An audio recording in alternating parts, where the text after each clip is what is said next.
Hello viewers, thank you very much for watching Gibbs TV. Today's video, we'll be looking at the part 2 of the article writing, specifically steps to follow to write a good article. Let's get into it. Now the question is, what is an article? An article is a piece of writing that educates, informs, and or colorfully illustrates a topic using purpose-driven writing, provocative insight, and a unique perspective designed to engage an audience. So it's very important. Take note of that. And in the previous videos, I presented some examples of articles, but these are also other forms of articles that were not part of the previous videos. Okay, so when you see a blog post, it's also an article, a branded or native content, content ladders, essays, guides, facts, features, how-tos, interviews, listicles, news items, pillars, press releases, top leadership pieces, and skyscrapers. They are all other forms of articles. So once you see them anywhere, you should regard them as articles. The question now is, how long or short should an article be? How long or short should an article be? The long and short of an article depends on the outlet and the channel you decide to publish in. Okay, so article lengths may vary. It may vary.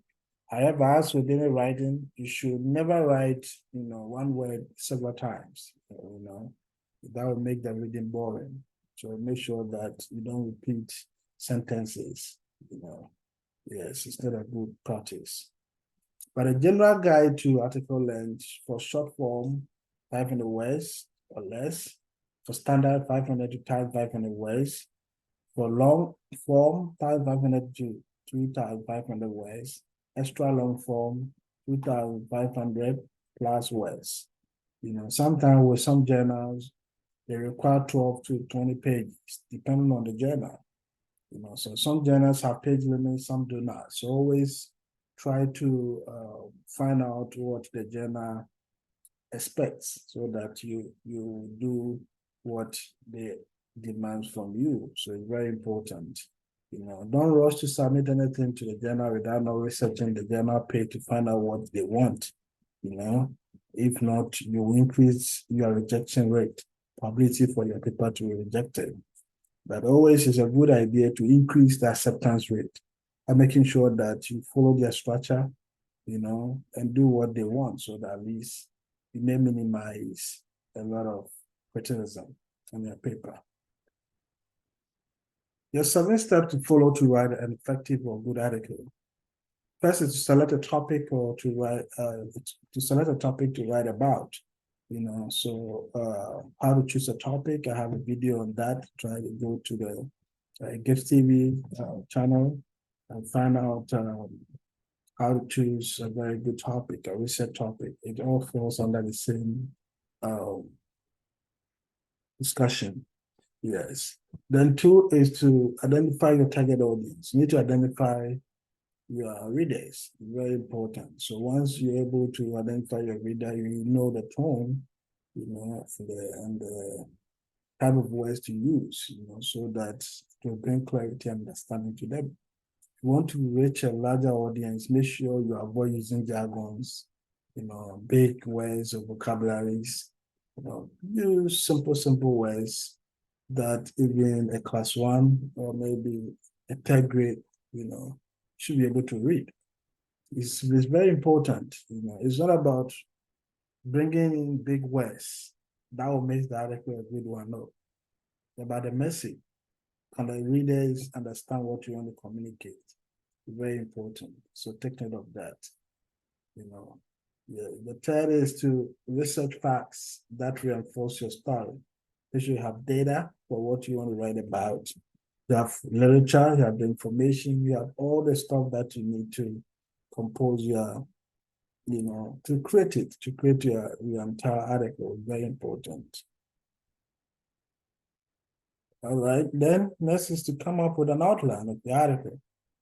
The outline to the structure is very important. You need to make sure that you know the structure of the journal, the outlet that you want to submit, the style of their writing. You need to make sure you have it.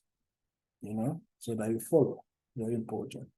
Sometimes it's a good idea to go into the journal, download one or two articles to serve as a template for you to follow. It's a good idea to do that. Go to the journal website, go visit their issues, their volumes, and find out some of the articles that have been published there so that you can use one or two as a sample to follow to also create your own structure. It's very important. The fifth is write a rough drafts and pare down your outline. Yes, you start putting, once you have your outline, then you need to start the writing, Yes, start writing. The sixth is specify your subject matter. Then the seventh is read aloud until your draft is free. It's very important to make sure that whatever document you are submitting is well edited. Yes. Let's take the one after the other. Step one, select the topic to write about. Yeah, you need to make a list of topics that you want to write about before you start writing. As I mentioned earlier, from the discussion from how to choose a good topic, you need to make a mini list of all interesting concepts, so that you select one to write about. This gives you a chance to find out what you are passionate about.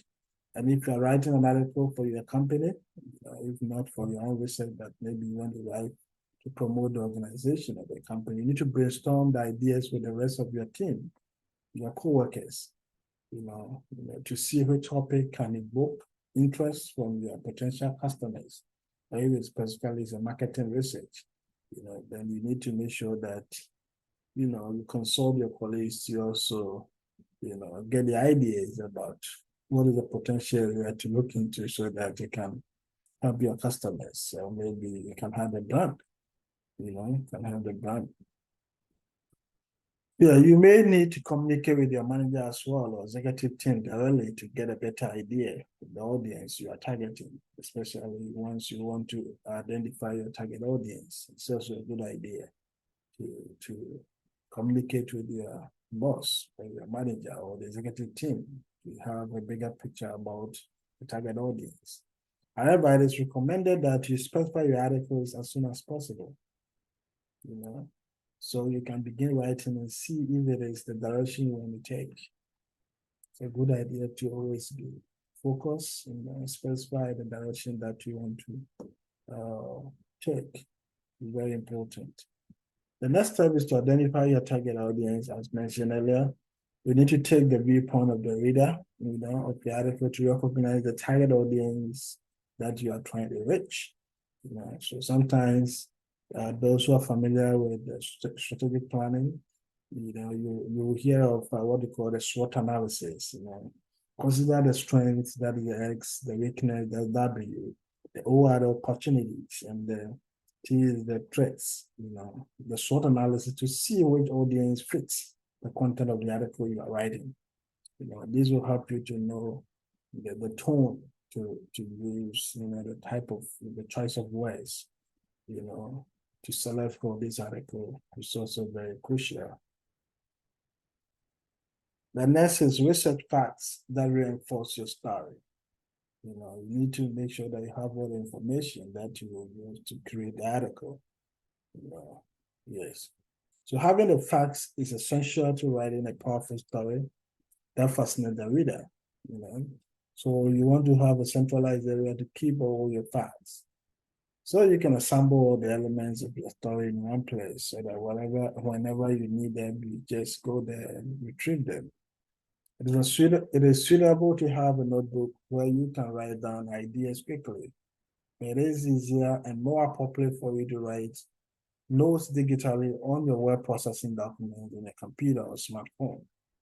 So now you see that people use, notebooks, electronics, iPads and several things to, just gather their information and keep notes of what interesting areas and data. Yeah, so it's a good idea to keep all your materials, in a digital folder or form. That is very important, so that at least whenever you need it, you just go and search and you find it.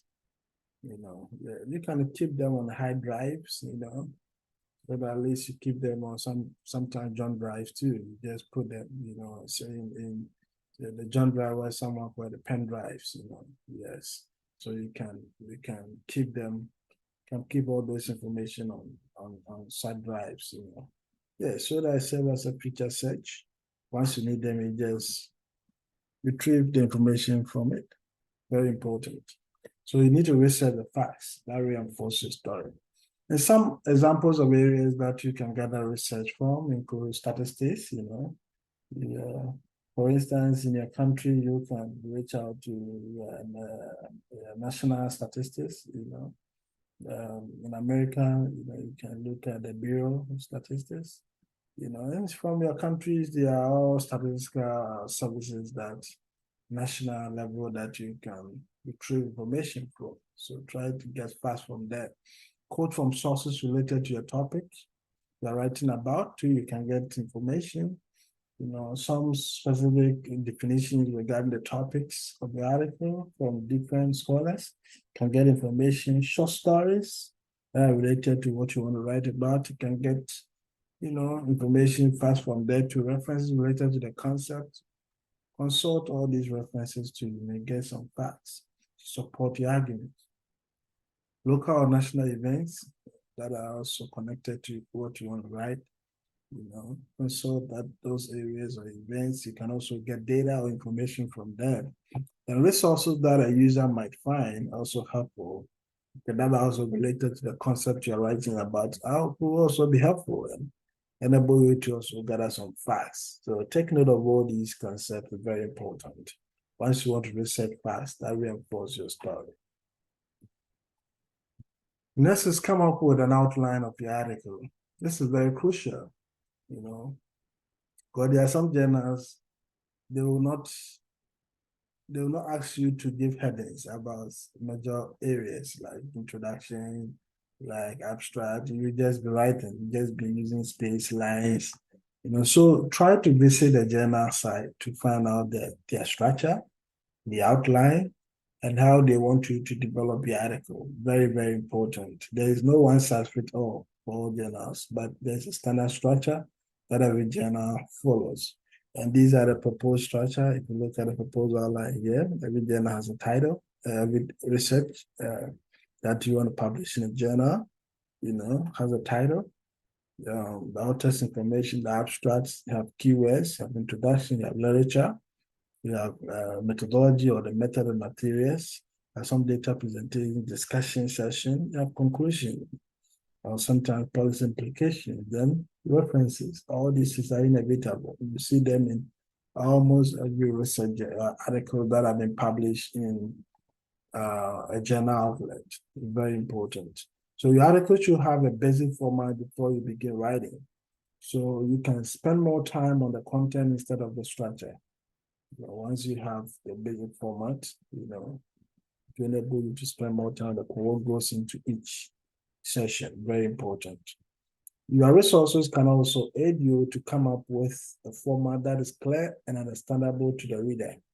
Because every journal has their own template because they have identified their reader. So they know how their readers should follow their products.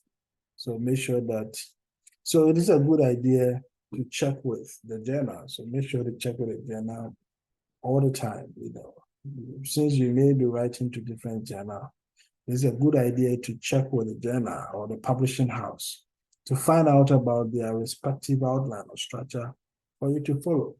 Very, very important. Very important. All right. Next, once you know your outline, you need to write a rough draft and pare down or peel down your outline. So you should write everything down first before you begin editing. Don't let perfection be the enemies of progress. Just write it down. Whatever comes to mind, whatever information you have, write it down. You should write everything down first before you begin editing. So you can unleash your creative process on the paper. And you can edit everything after and reflect on what you can do differently to enhance the article's quality and which subjects you plan on elaborating on. So just put everything down and read over to see areas that needs to be enhanced, so that at least you can bring clarity and also improve upon the quality of the information. Make sure that you start writing and editing from the top to the bottom of the article so you can save time on your first draft. So very important. It's a good practice as well. Next, specify your subject matter. Break down the key points for each section of the outline. And this is going to help you to identify keywords as well. So you can stay on track with the article. Now, once you are breaking down the key points, you need to take note of the key terms, the keywords as well. All right, so that by the time you are done with the body, you have your keywords as well. All right, so once you break down the key points of each section of the article, so you can stay on track with the article, you want to keep the reader's eye on the article at all times. That is a rationale for you doing that. Yeah, so you should always be collaborating with an editor or an internal member of your team if you have questions on content and where to expand on it. Because you want to make it better, you want to improve on the quality, you want to make sure that you give a good product for your readers to read. Don't rush to submit anything, but make sure it reads well, has good information that you think that the readers will like it. Very, very important. All right. Then next is read aloud until your draft is error-free. Read aloud until your draft is error-free. So the last step is for you to read your article aloud multiple times before you submit it for approval. This will enable you to maximize the probability for your paper to be accepted for journal publication. You want to ensure that the article will be concise and understood by readers. So because of that, avoid using jargon. Spell out all abbreviated words. Avoid using big words or vocabularies. This is very important. In the last stage, make sure that the article is concise and could be understood by all readers. All readers. Underline that. All readers. Avoid using jargons. Okay, if you have key terms, define them. Define them in your write-up. Spell out all abbreviated words. Don't say CDC. Write it. Write in full. Okay, write a CDC in full. And if you want to abbreviate it, say maybe CDC, all right, is this. So you need to write it in full. Maybe Center for Disease Prevention Control. Yes, so you write CDC, the Center for Disease Control and Prevention, into bracket CDC. Very important, write it in full, spell it out. To spell out all abbreviated words, avoid using big words or vocabularies. Make sure to give it to a reviewer or someone or an expert to review it for you. In this case, if you have trusted friends or family members, you can as well give the papers to them to read it over in order to get an honest feedback from them. So make sure that, if you have anyone whom that you think you trust most, you can give the papers to them for them to review it for you. It's a good idea. It's a good practice as well. At least you may get an honest feedback from them and also help you to improve upon the quality of your paper. In conclusion, it is a good idea to keep your points simple. Remember that clarity is crucial for the success of your writing, and you should get your points across with fewer words than writing more to meet a word requirement. Lastly, it is very important to check for punctuation and grammatical errors in a paper before you turn it in for consideration. Thus, it is very important to proofread the articles for proper punctuation and grammatical usage. Very, very important so that you may increase your chance for acceptance. You don't want your paper to be rejected. Thank you very much for subscribing to Gift TV and watching Gift TV as well. I will see you all in the next video.